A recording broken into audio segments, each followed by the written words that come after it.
Hey guys, it's Lee with Untapped Potential. Here we go. The harpies are attacking Akros, and we are gonna save the day. Akros has fallen under attack as harpies mercilessly swarm the city's walls. Every able body is needed. You and the other prisoners are released, the city's last hope to beat back the monsters.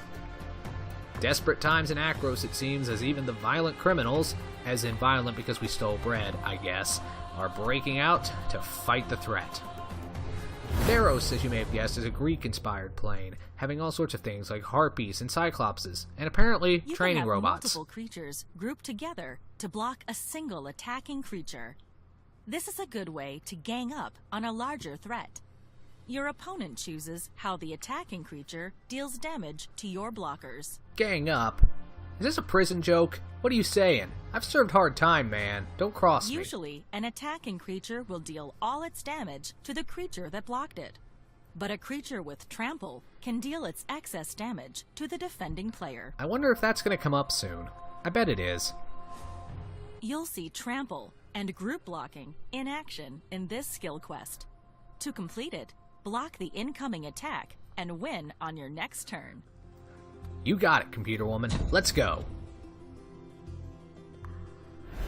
We got centaur coursers to defend ourselves against a really big fox with trample. He's attacking with both. To block an incoming attack, click and drag one of your creatures to the attacking creature you want to block. Once you've selected all the creatures you want to block with, click Confirm Block. Alright, we need to get at least 6 toughness between him and us, because with his trample, if we do any less, we'll lose since we're down to 1 life, which means we need to double block with both of our coursers. So tell me, what does the fox say? It says, "Ow, the centaurs have spears." So yes, he did enough damage to kill both our creatures, but we didn't lose our life. And as they say, 1 is not 0, so we're gonna attack. Our opponent only has 2 life, and his creature has 4 toughness. But we have trample, which means even if he blocks, we are doing 2 damage to our opponent. And that will clinch up the game. I feel sorry for whoever has to repair you, Mr. Robot, because their work has continued to be in vain. Great job.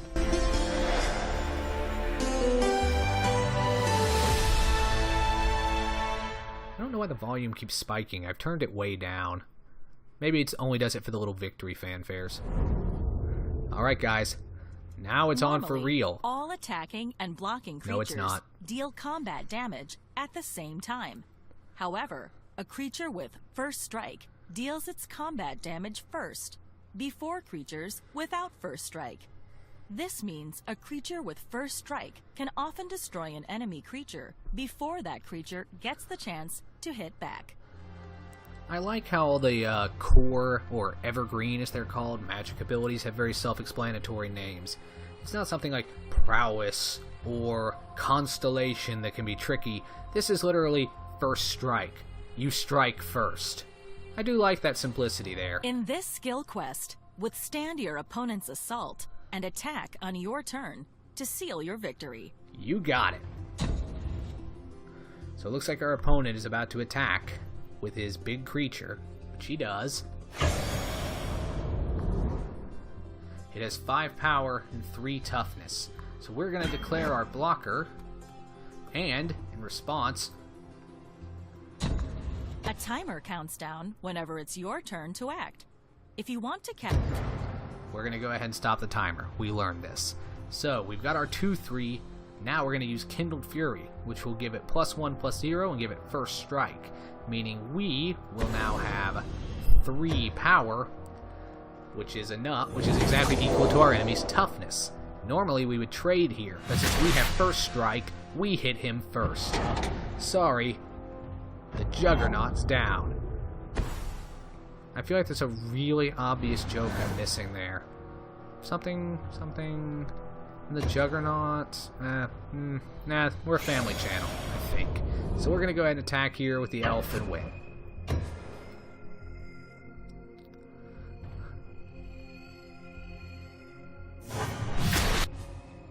Well done. Juggernaut First or strike Juggernaut? is advantageous on both offense and defense. Okay, what are we going to learn next? Oh, we're not learning anything. We're learning that harpies are bad news. All right, we're going to play a plains and we're going to play an elite vanguard, which appears to be just kind of our standard MO here. So we're going to go ahead and drop that and see what happens next. Our opponent is playing black mana, which we have not seen yet. There are 5 colors in Magic: white, blue, black, red, green. Some cards can also be multiple colors at once. Some, like the Juggernaut, can be colorless. And by the time this series is over, I have a feeling we're going to see them all. We're going to go ahead and poke our opponent for 2 here. Then we're going to go to the second main phase. We're going to play the Swift Claw, despite their notoriously terrible life expectancies. We're going to pass the turn.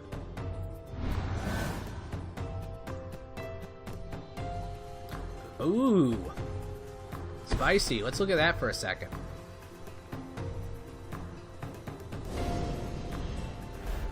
Our opponent played Woodland Cemetery, which is what we call a dual land because it can tap for multiple types of mana, in this case black or green, and normally would enter tapped unless they already control a land of that type.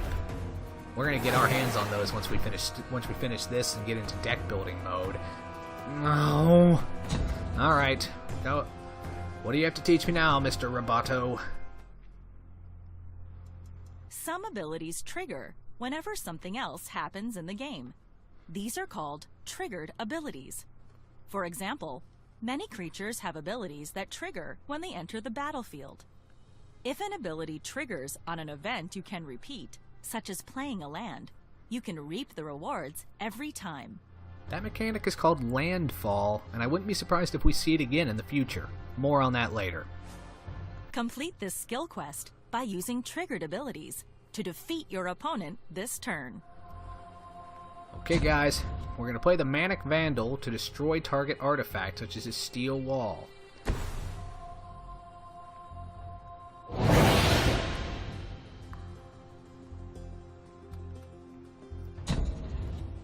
So that's going to destroy the steel wall, but wait, we have another triggered ability right here. Since another red creature entered the battlefield under our control, this guy gets +1/+0 until end of turn. Meaning that now we can attack for lethal. So you remember what I said earlier about not playing creatures pre-combat in order to not give away information? Well, there are always exceptions to prove every rule. So it's not a hard and fast rule, it's a general tip. Many creatures do much more than just attack and block. So, you know, use your best judgment. Alright, back to the harpies. Looks like we're drawing plenty of planes, which is allowing us to cast many nice cards on curve. And what do you do again? Whenever another creature dies, tap that creature. Okay.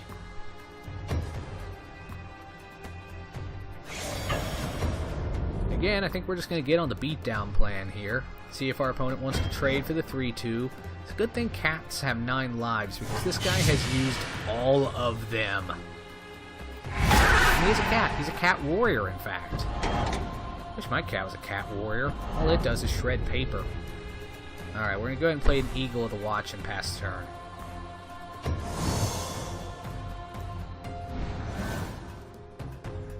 Okay. Our opponent plays a green mana, meaning it now has access to 2 of each color. Oh boy, remember, see that flying creature? Well, there's Reach, and this thing can only block creatures with flying. And seeing as how it's a 3/3, we're not getting through with our Eagle of the Watch anytime soon. I guess we're just going to have to hold him back as a potential blocker. Unless we draw something exciting here. It just so happens that we did. So now we have choices to make. If we use our Glorious Charge, we could go ahead and trade our Eagle for his Spider. I think we want to go ahead and do that. So we're going to go ahead and declare combat. We'll still trade our eagle, but at least we'll get the spider out of the way. Space bar. Okay, we hit it fast enough. We do get to get our instant off. It would be a crying shame if we actually miss the timing. So now we do an extra damage to our opponent, and we trade with the spider. Again, we're just trying to maintain control of the field. So if we draw a land next turn, we can play our Sky Spear Cavalry, who costs 5 mana, and that'll end the game very quick. I'll tell you what Double Strike does, but I have a feeling the nice lady's going to do it for us in a moment. Ooh, that's tough. Or strong, rather. It's not so tough.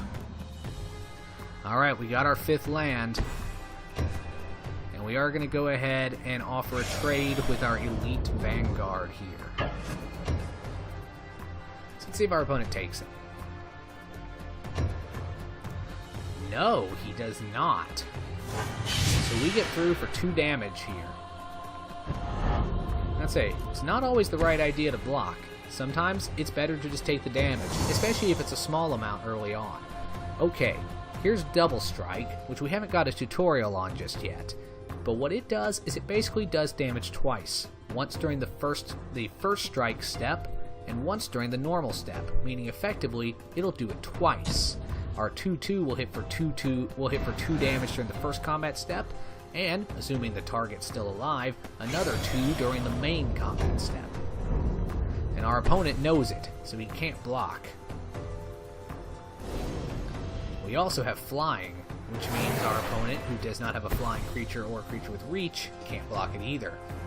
Ooh, the Blood Toll Harpy can. When it enters the battlefield, each player loses a life. Ow, I think that might be the first life we've lost so far, but it's also going to hit him.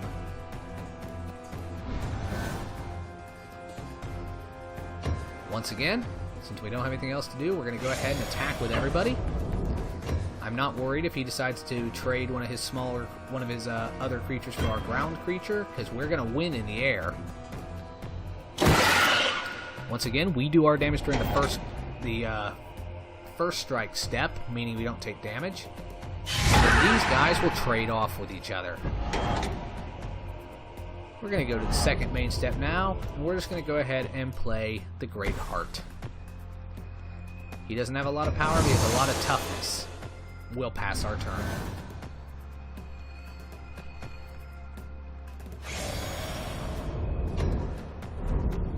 Our opponent still isn't attacking, because we have him on the run. But ooh, what does this do? When it enters the battlefield, you may return target creature or enchantment card from your graveyard to your hand. Oh joy.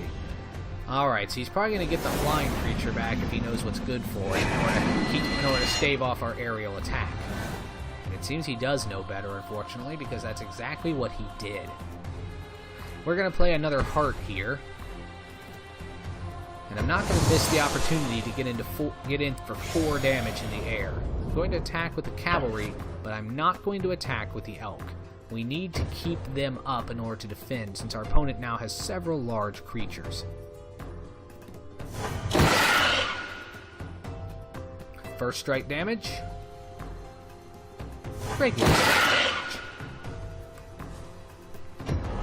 Alright. Our opponent's probably going to play his flyer again this turn, which will also make each of us take another damage. Seems he did not decide to attack. He's going to play another one of the big drifters, and the last card in his hand, we know, is the flyer. I would expect it to come next. And there it is. We each lose another life, and our opponent will get to block us again this turn.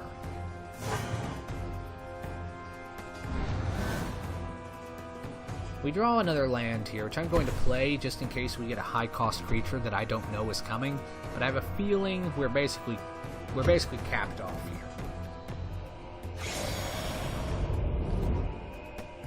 We're once again going to attack the opponent's face. He's once again going to block with his creature. Yep. It's worth noting that since we got blocked, even during the first strike combat step, we don't get to hit the opponent's face during the second one. Unless we have trample. That's a fun interaction. But we don't get to here. Our opponent's ground game is strong. He's keeping us locked down. If he can't keep flyers in the air, we are going to bludgeon him down very shortly.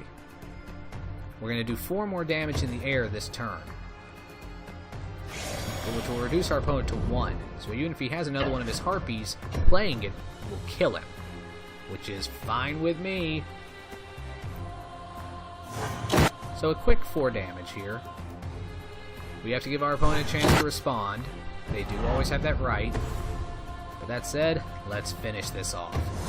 Unless our opponent draws one heck of a bomb next turn, I think we've about wrapped this up. Nope, he hits another land. He can make one final futile... Yep, he's making a final futile attack on the ground that would certainly hurt, but we're not going to let that happen. We're going to block here, and just because we learned how to earlier and I want to practice, we're going to double block here. These 2 creatures trade with each other. These 2 creatures trade with each other. He kills one of my hearts, but my heart will go on. Oh my god, did I say that out loud? He's also, now because of the creatures that died, having to mill 8 cards off the top of his deck. Again, fine with me.